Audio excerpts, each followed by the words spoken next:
Video kali ini saya akan bahas caranya untuk membongkar laptop Samsung NP300E. Alasan laptop ini harus kita bongkar adalah karena ini sudah lama banget tidak dibongkar ceritanya. Artinya ini sudah lama dipakai ya. Sudah lama dipakai tapi kemudian ini tidak pernah dibongkar untuk kemudian dibersihkan. Nah, sehingga kondisi laptop saat ini panas. Jadi kalau dipergunakan sekitar 2 menit 3 menit saja sudah panas, dan kalau ini kita pergunakan dengan beban kerja yang lebih berat, ini bisa jadi sampai mati gitu ya. Jadi kalau untuk laptop yang sudah punya usia lebih dari 3 tahun memang disarankan untuk dibongkar ya, kemudian kita bersihkan dan kemudian kita berikan pendingin. Tujuannya adalah supaya laptop bisa bekerja lebih maksimal. Oke, langsung saja bagaimana cara dan proses untuk membongkarnya. Oke, seperti biasa yang perlu kita persiapkan untuk membongkar laptop adalah obeng ya, obeng positif yang dia punya magnet. Kemudian kita juga perlu mempersiapkan pinset sebagai alat bantu pada saat kita bongkar. Untuk laptop jenis seperti ini ya, jadi kita lihat di bagian sini ini bentuk keyboardnya atau model keyboardnya dia satu frame dengan casing bagian atas. Nah, sehingga ini nanti perlu kita lepas semuanya gitu ya. Jadi keyboard ini ngikut dengan frame atas. Nah, kemudian di bagian belakang kita melihat dari baterai. Nah, baterai ini ternyata baterainya bisa kita lepas. Jadi prosesnya mulai dari baterainya dulu ya. Jadi baterainya kita copot, baru kemudian nanti kita lakukan pembongkaran bagian-bagian yang lainnya. Jadi setelah baterai kemudian masuk ke dalam harddisk. Jadi harddisknya kita copot.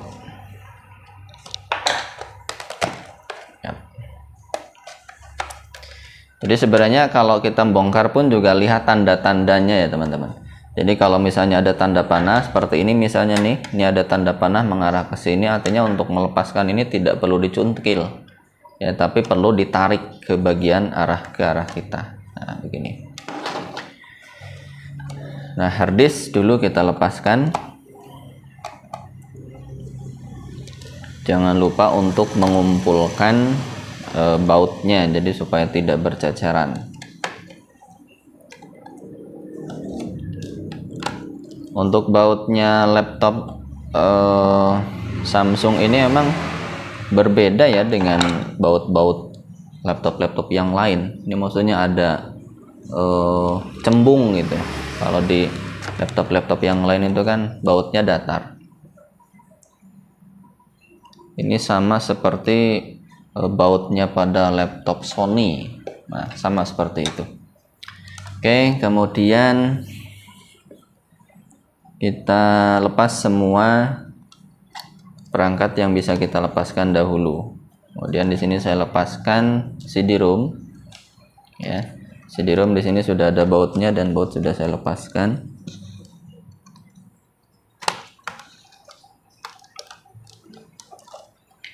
Kenapa CD-ROM perlu dilepaskan duluan? Karena biasanya ada beberapa laptop yang punya baut berada di bawah CD-ROM, tapi ternyata di sini tidak ada.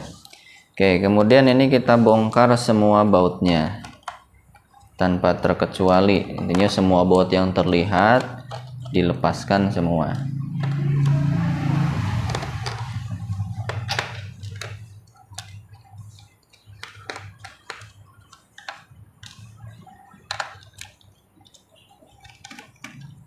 Dan biasanya juga ada tanda panah ya. Kalau ada tanda panah yang berada di dalam casing yang tadi sudah ada covernya, itu bertanda bahwa baut itu harus dicopot. Artinya kalau tidak dicopot ya berarti laptop tidak bisa dibongkar, tidak bisa dilepaskan casingnya.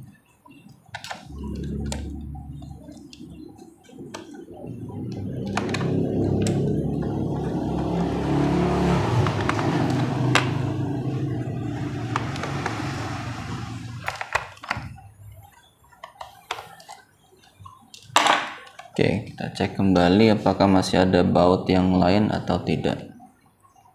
Nah, kemudian lihat di sini pada wilayah sini, lihat. Nah, pada wilayah sini ini kan nggak kelihatan kalau ada baut, tapi ternyata di sini ada tanda panah. Nah, artinya ini perlu kita lepaskan, artinya perlu kita buka dulu nih. Ya, artinya ada bautnya di sana seharusnya. Ah, ini dia. Nah, jadi memang harus teliti. Oke, saya pasangkan lagi. Jadi kita lepaskan dulu, ada karetnya itu ya, karet penutupnya. Kemudian barulah kita bisa melepaskan baut.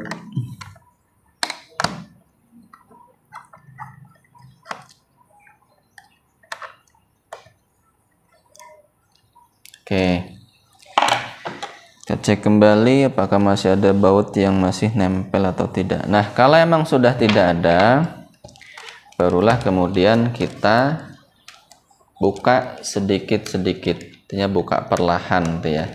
Jadi yang kita jaga terutama pada wilayah engsel, artinya jangan sampai engselnya patah. Karena pengunci utamanya itu adalah berada pada engsel. Oke. Ya, jika sudah seperti ini baru kemudian kita cari celah yang kemudian bisa kira-kira untuk membuka ya. Kita cari yang sekiranya sudah longgar. Nah, saya ambil dari bagian sini ya. Ini sudah longgar, kemudian kita manfaatkan kuku. Atau jika tidak ada kuku, bisa kita pergunakan pinset sebagai alat bantu bongkarnya. Oke, kita telusuri terus sampai semuanya terlepas dari pengunci. Nah, pada wilayah ini saya tidak memungkinkan untuk saya pergunakan kuku, jadi saya gunakan pinset di sini. Ini kurang pas.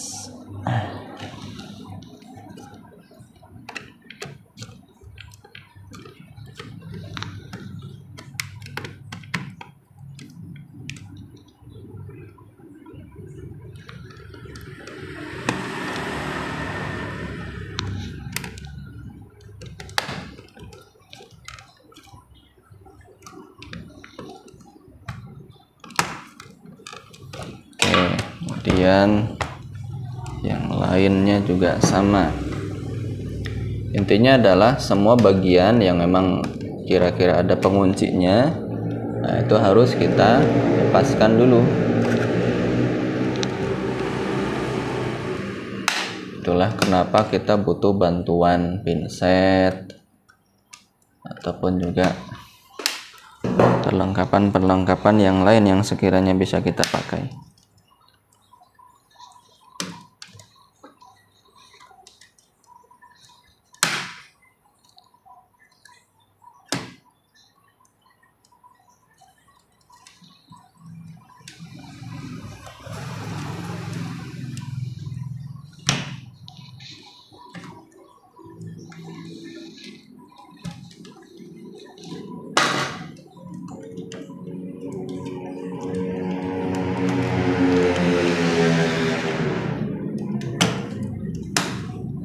Oke. Nah, untuk laptop Samsung NP300E ini yang kita lepaskan, yang kita angkat itu adalah casing bagian belakang ya, yang warna hitam ini. Karena motherboard dia nempel terhadap casing atas dari laptopnya. Oke, seperti inilah tampilan dari bagian dalam pada laptop Samsung NP300E.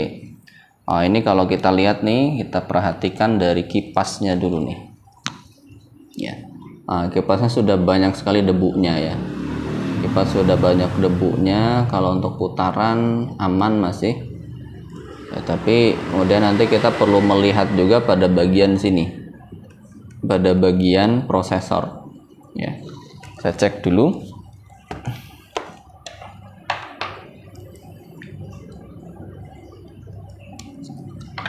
Oke, kabel kipas prosesor saya lepaskan. Kemudian coba kita lepaskan ininya, heatsinknya. Jadi heatsink itu adalah pendingin ya, jadi saluran untuk kemudian sampai kepada kipas. Oke. Kemudian kita cek apakah di sini ada bautnya. Nah, ini ada baut.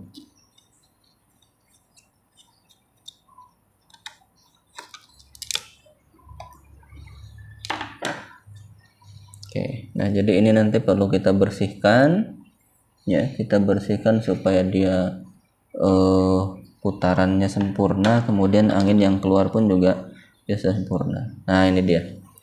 Nah, inilah salah satu penyebab utama ya dari laptop ini kenapa dia bisa panas. Bahwa ternyata ini untuk pastanya sudah kering. Ya. Ini pastanya sudah kering nih, lihat nih. Nggak ada sama sekali. Maka inilah yang menyebabkan kenapa laptop ini bisa panas. Oke, langkah berikutnya adalah ini harus saya bersihkan dulu ya. Kita bersihkan dulu, cukup kita kasih kuas aja, cukup kita kuasi. Kemudian yang paling utama adalah pada bagian sini ya, pada bagian sini harus kita bersihkan. Nah, wilayah heatsinknya pun juga sama, bagian sini ya. Oh, ini yang berdebu seperti ini harus kita buang, harus kita bersihkan. Sebenarnya kalau aslinya ini ada peredam gitu ya, ada semacam kapas atau apa begitu. Jadi supaya angin yang keluar dari laptop ini tidak terlalu berisik. Tapi karena ini sudah tidak ada, tapi yang tersisa hanyalah debu-debu, jadi ini harus kita bersihkan sekalian. Oke, setelah kita membersihkan kipasnya ya, ini sudah bersih, dan juga sudah membersihkan ventilasi dari heatsinknya. Langkah berikutnya adalah kita juga perlu membersihkan sisa-sisa dari pasta yang lama yang ada di prosesornya, yang ini ya, yang nempel. Jadi ini perlu kita bersihkan dahulu ya. Jadi supaya pasta yang baru itu bisa nempel sempurna. Teman-teman bisa menggunakan tisu atau mempergunakan yang lain yang sekiranya bisa lebih mudah untuk melepaskannya. Nah, ini karena pasta yang lama sudah betul-betul kering, maka saya butuh bantuan pinset untuk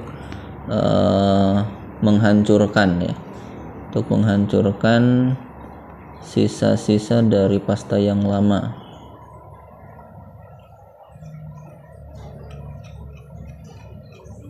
Oke, saya bersihkan dulu.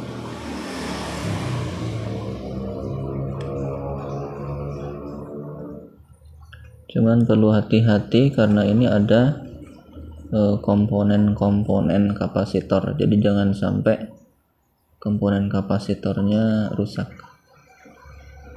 Kan di sini kan ada plastiknya. Nah, plastiknya jangan dibuang. Oke. Kemudian saya bersihkan dahulu.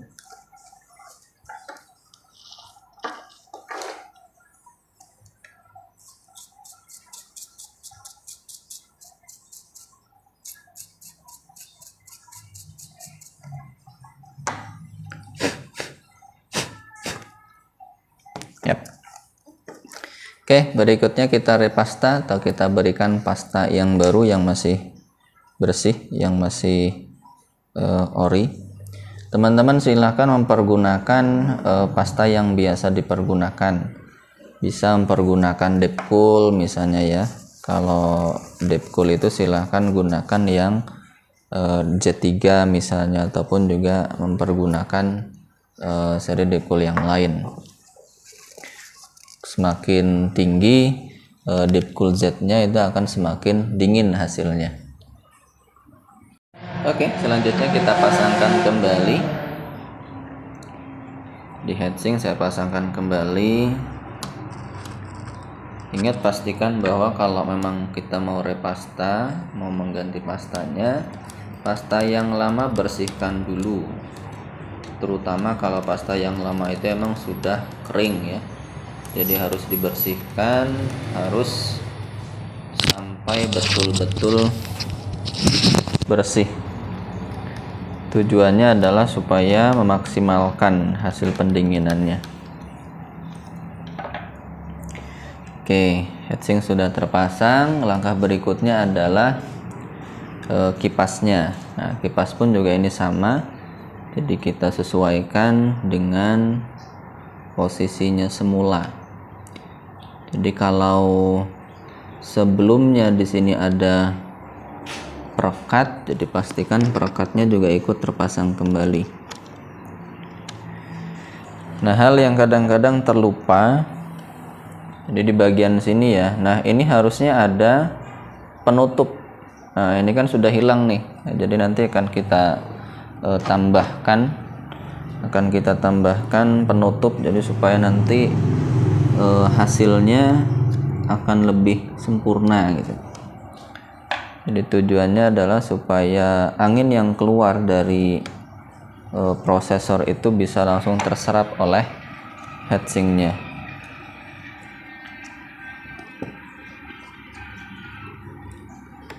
Oke, kita posisikan kembali seperti sedia kala.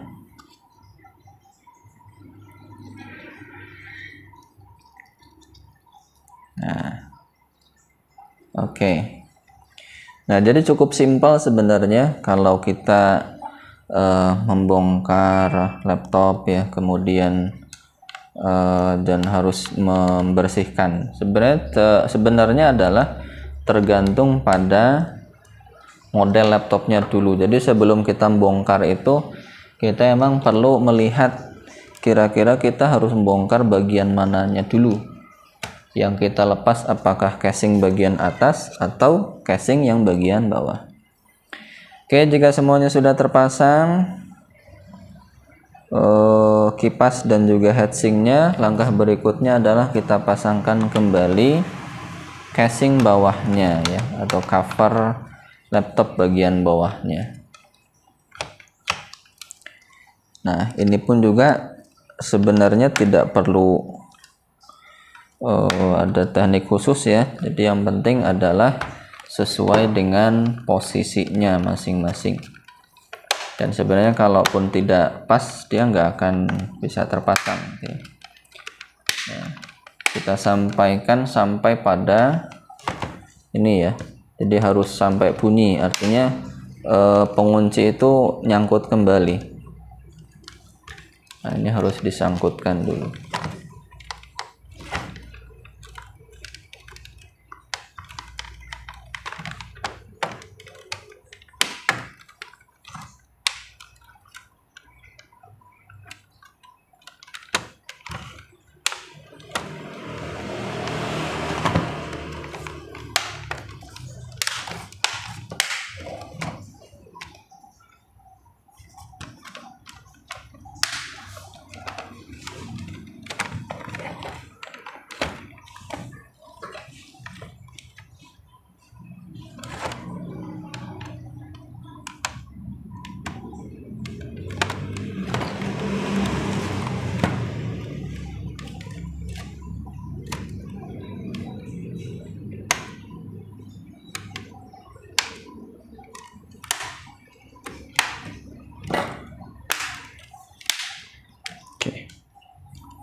Oke, semua baut kita pasangkan kembali seperti semula.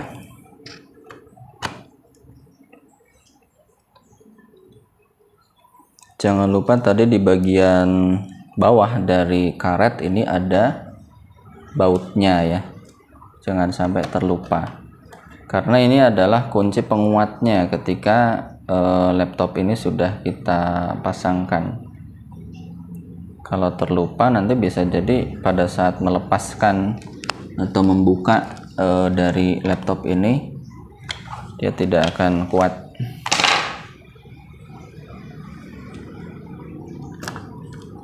Nah, bagian sini pun juga sama.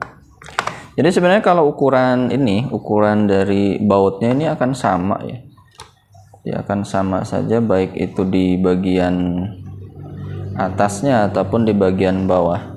Tetapi memang perlu kita perhatikan ketika kita melepaskan pada bagian laptop yang lain.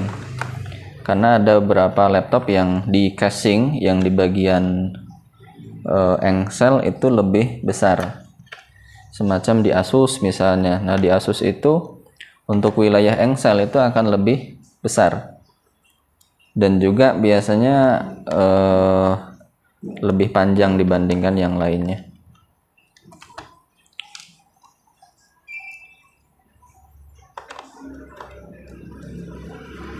Oke, kita pasangkan semuanya.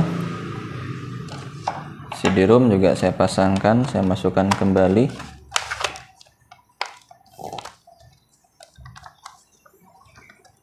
Sebaiknya emang sebelum kita pasangkan baut semua, sebaiknya CD-ROM lebih dahulu dimasukkan.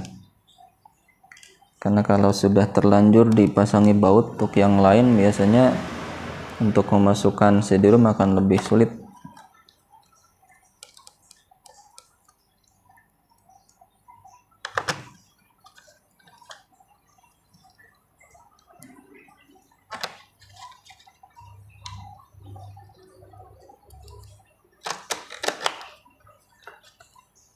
Oke. Nah, jangan lupa bahwa semua baut yang harus terpasang itu adalah pada setiap wilayah yang ada tanda panahnya. Jadi di mana ada tanda panah berarti disitulah posisi baut harus terpasang.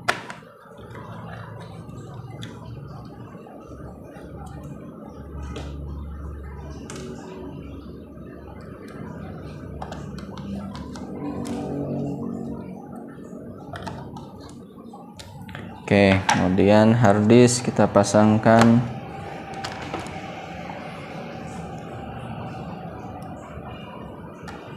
Kalau untuk baut-baut harddisk biasanya pendek-pendek. Jadi yang baut panjang itu adalah baut pada bagian casingnya.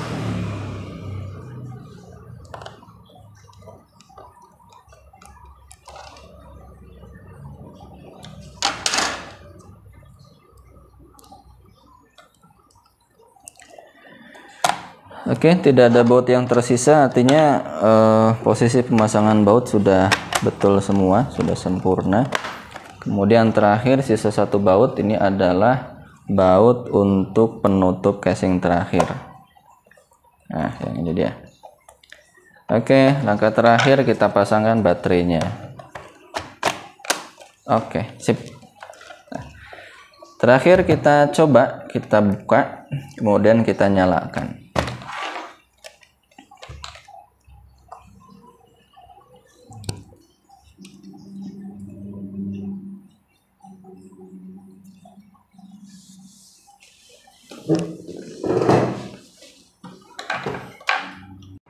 Oke, jadi seperti itu caranya untuk membongkar dan juga membersihkan ataupun juga merepasta pada laptop Samsung NP300E. Jadi tidak sulit karena laptop ini untuk casingnya hanya casing bagian luar, artinya bagian yang terluar, bagian bawah itu yang harus kita lepaskan. Beda cerita kalau casing ini yang harus kita lepaskan adalah bagian frame dari keyboardnya, itu emang agak menyulitkan gitu ya. Oke, ini sudah terpasang dan mudah-mudahan ini sudah lebih dingin. Ya, lebih dingin. Jadi biasanya kalau sebelumnya ini baru masuk aja ke Windows, kemudian baru 1 menit kira-kira ini sudah terasa. Tapi ini sudah aman insyaallah. Oke, demikian untuk video kali ini, semoga manfaat dan bisa menambah wawasan kawan-kawan semuanya. Thank you. Assalamualaikum warahmatullahi wabarakatuh.